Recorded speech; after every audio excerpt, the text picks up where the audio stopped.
Hey, this is Sean, and I have been processing through my dad's health for years now.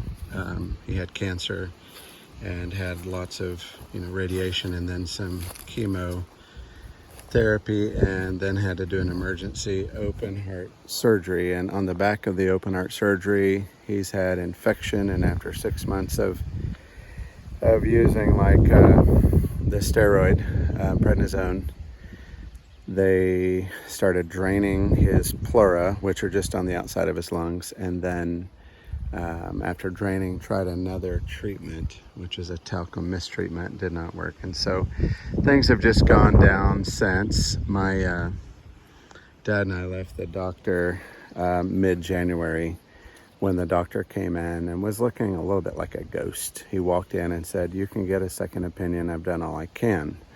So I tried to change the theme or the topic to more of an eternal focus than an earthly physical focus. The doctor's response was a bit hesitant, but that could be a helpful viewpoint at this time. Maybe it would be good to take a different perspective or something like that, where I quoted something encouraging that, God's in control or something. So we went out and we got in the van for me to drive Dad home.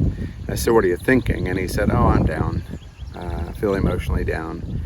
And so I said, "Well, I understand that." And I was just trying to repeat what he said. "I understand that.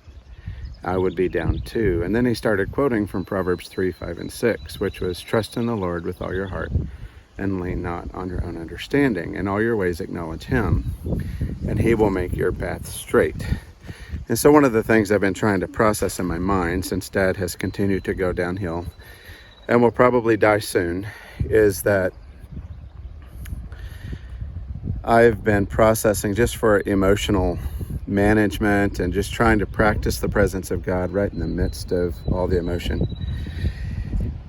Sorry about the wind if it's messing up the speaker here, but I'm getting ready to go see Mom, Dad, and family. I'm working on a project, and as I was just praying, I've made what my dad might call left-handed mistakes or dyslexic kind of mistakes. But what's interesting is, I'll show you down here, I'm trying to make a homemade stringer. And as I came over here, I was making the homemade stringer and I did some things backwards. So you see my squigglies where I messed up. And in that whole process, I found myself going, even though my dad for the most part is in a comatose state. I saw him a couple of days ago and he popped up and looked at me when he heard my voice and raised his hand to say hi and just kind of went back. Very honoring and encouraging to me, as sad as it is.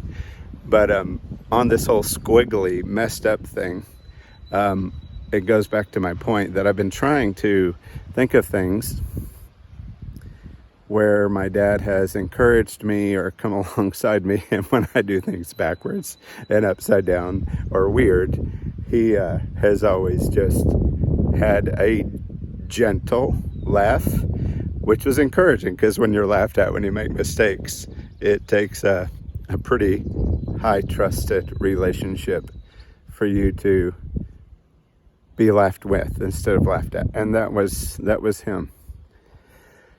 So if you see this video, I don't know where we'll be in light of his homegoing, but I would assume by the time you see this video, he'll be with Jesus. And I just want to remind everybody that we can practice the presence of God in the midst of everything, whether it's messing up a measurement. And I just did that. And I know that my dad's not here and he can't even respond to me right now.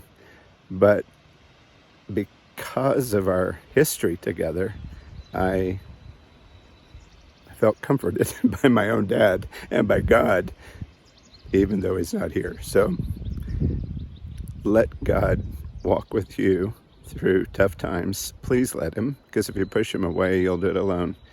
And I've just really sensed, where the presence of God is, there's peace.